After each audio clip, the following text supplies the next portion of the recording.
جی مرګرو دا د کلي د ښکلاګانو منظرې چې دا زه تاسو سره ډسکس کومه دا کړکېچنې لارې په دې به موږ تلو راتلو. اوس خو دلته ډېره زیاته آبادي شوه، دلته راتلل ډېر زیات مشکل و.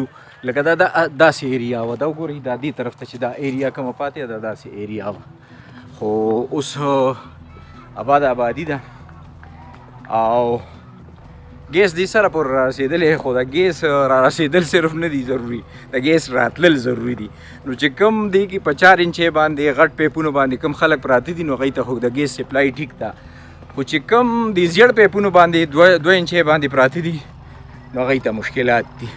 دې ځای ته به مونږ جبه وي د دې دغه ایراب تاسو نظارې وکړئ. زما هغه ملګري چې بار وي او دې علاقې سره تعلق لري، زما د کلي سره تعلق لري، نو هغوی ته به ډېره بهتره پته وي. د دې دا ایرابونه به دې جبه کې به صرف لوښې وي او ډنډونه به نو هغې ته به مونږ راتلو، میان به مو ورکې نیوو او ډېره زیاته شاړه وه.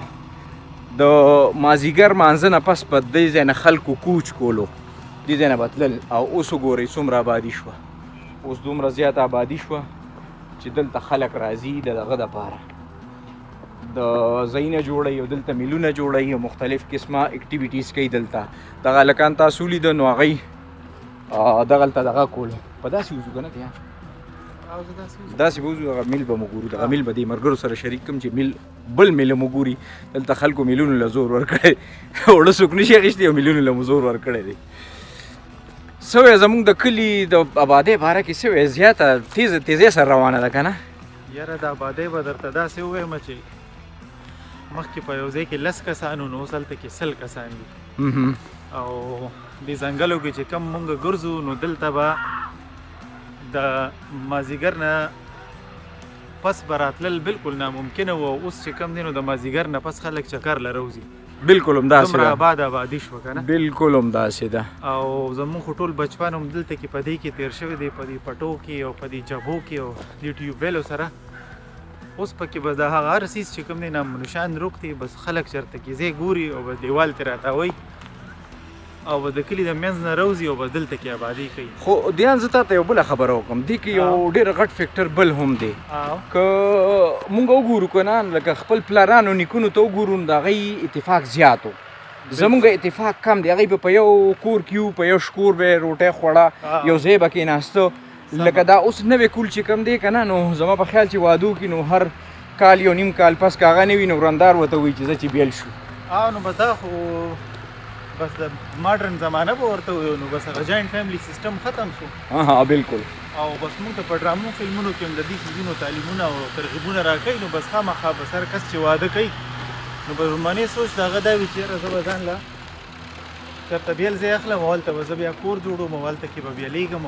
لکه مطلب یو د علیحدګۍ سوچ د مخکې نه کړي دي. یو بله خبره د دې هغه اثر چې کوم دی که نه، د دې هغه اثر زمونږ په عام ژوند باندې پرېوتی دی. که تاسو نن سبا جنازو له لاړ شئ نو د جنازې نه پس د جنازګاه نه مړي چې واخلي هغه قبر طرف ته لاړ شي، صرف 2-3 خپلوان ورسره لاړ شي، نور خلک ټول واپس ځي.